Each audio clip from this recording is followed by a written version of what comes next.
మాజీ CM YCP అధినేత జగన్ నేడు నెల్లూరు సెంట్రల్ జైల్లో ఉన్న మాచర్ల మాజీ ఎమ్మెల్యే పిన్నెల్లి రామకృష్ణారెడ్డిని పరామర్శించారు.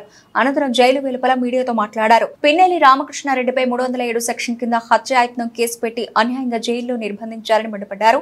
ఇవాళ రాష్ట్ర వ్యాప్తంగా ఇవే కార్యక్రమాలు చేస్తున్నారని అన్నారు. టీడీపీకి చంద్రబాబుకు ఓటేయలేదన్న ఒకే ఒక్క కారణంతో ఆస్తులు ధ్వంసం చేస్తున్నారని, దొంగ కేసులు పెడుతున్నారని ఆరోపించారు. దాడులు చేసేది వీళ్లే, మళ్లీ తమపైన దాడులు చేస్తున్నారంటూ కేసులు పెట్టేది వీళ్లే అని జగన్ ధ్వజమెత్తారు. రాష్ట్రంలో ఇంత దారుణంగా పరిపాలన సాగిస్తున్నారని విమర్శించారు. గత 5 ఏళ్లలో జరిగిన వైసీపీ పాలనలో తాము కులం, మతం, ప్రాంతం చూడలేదని, చివరికి ఏ పార్టీకి ఓటు వేశారన్నది కూడా చూడకుండా అర్హతని ప్రామాణికంగా తీసుకుని ప్రతి ఒక్కరికి మంచి చేశామని వెల్లడించారు. పిన్నెల్లి రామకృష్ణారెడ్డి మీద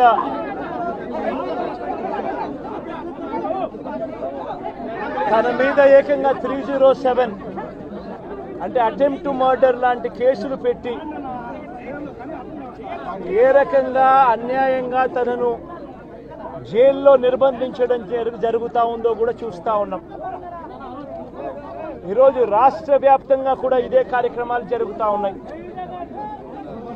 రాష్ట్ర వ్యాప్తంగా కూడా కేవలం తెలుగుదేశం పార్టీకి, చంద్రబాబు నాయుడు గారికి ఓటు వేయలేదు అన్న ఒకే ఒక్క కారణంతో ఏకంగా ఆస్తులను ధ్వంసం చేస్తూ ఉన్నారు, దొంగ కేసులు పెడతా ఉన్నారు. వీళ్ళే కొడతారు, మళ్ళీ వీళ్ళే అటువైపున ఉన్న వారి మీద వాళ్ళు కొట్టారు అని చెప్పి కేసులు పెడతారు. ఇంతటి దారుణంగా ఈరోజు రాష్ట్రంలో పరిపాలన సాగిస్తూ ఉన్నారు. నేను అడుగుతా ఉన్నా, ఇదే గత 5 సంవత్సరాల కాలంలో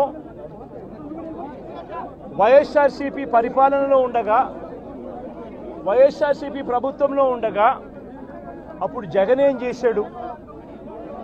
కులం చూడలేదు, మతం చూడలేదు, ప్రాంతం చూడలేదు, చివరికి ఏ పార్టీకి ఓటు వేశారన్నది కూడా చూడకుండా ప్రతి పథకము, ప్రతి మనిషి కూడా అర్హత అన్నది మాత్రమే ప్రామాణికంగా తీసుకుని ప్రతి ఇంటికి డోర్ డెలివరీ చేసిన ప్రభుత్వం వైఎస్ఆర్సీపీ ప్రభుత్వందైతే, జగన్మోహన్ రెడ్డి ప్రభుత్వందైతే, ఈరోజు కేవలం తెలుగుదేశం పార్టీకి ఓటు వేయలేదని, కేవలం చంద్రబాబు నాయుడు గారికి ఓటు వేయలేదని, కేవలం ఓటు వేయలేదన్న ఒక్క కారణంతో ఆస్తులు ధ్వంసం చేస్తూ ఉన్నారు, మనుషులను కొడతా ఉన్నారు, కొట్టి మరి కేసులు పెడతా ఉన్నారు.